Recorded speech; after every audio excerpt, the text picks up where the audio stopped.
Members, we were called to stand for the 6 million Jews who were murdered by Hitler's Nazis back in World War II.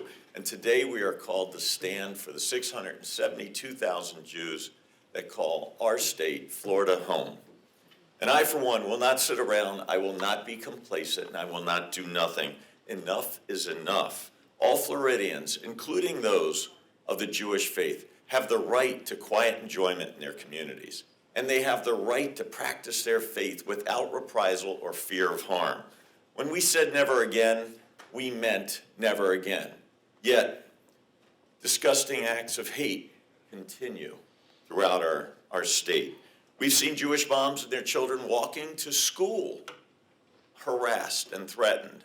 And we've seen giant swastikas projected all over the CSX building in Jacksonville, the AT&T building in West Palm Beach, at the Daytona 500 Speedway, and at stadiums throughout the state. We've seen a number of violent attacks on churches and church gatherings, as well as the decapitation of statues of Jesus, desecration of images of the Virgin Mary, and vandalism of Catholic monuments.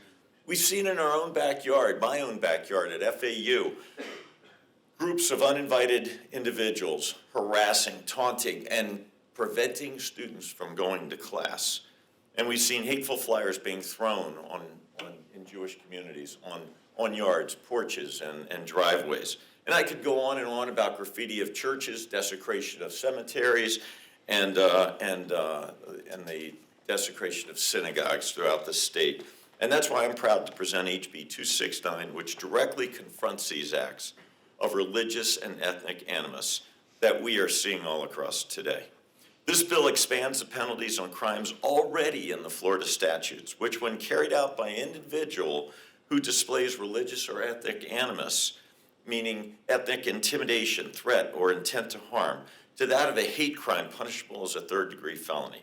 These crimes include dumping of litter, harassment, threat, and intimidation, the defacement of cemeteries, graves, memorials, and schools, and the malicious disruption of religious services, schools, and funerals. In addition, the bill adds to our Florida statutes the act of projecting an image onto a building or structure without the written consent of the property owner, punishable as a first-degree misdemeanor. Should the individual project an image of religious or ethnic animus, it raises a crime to that of a hate crime. Finally, the bill adds to the Florida statutes the act of trespassing or intimidating another person on a state university or college campus. After failing to heed warnings from our state schools and refusing to leave, the individual commits a misdemeanor of the first degree. Should the individual evidence religious or ethnic animus, including acts of anti-Semitism, it raises a crime to a third-degree felony and deeming it a hate crime. That is the bill.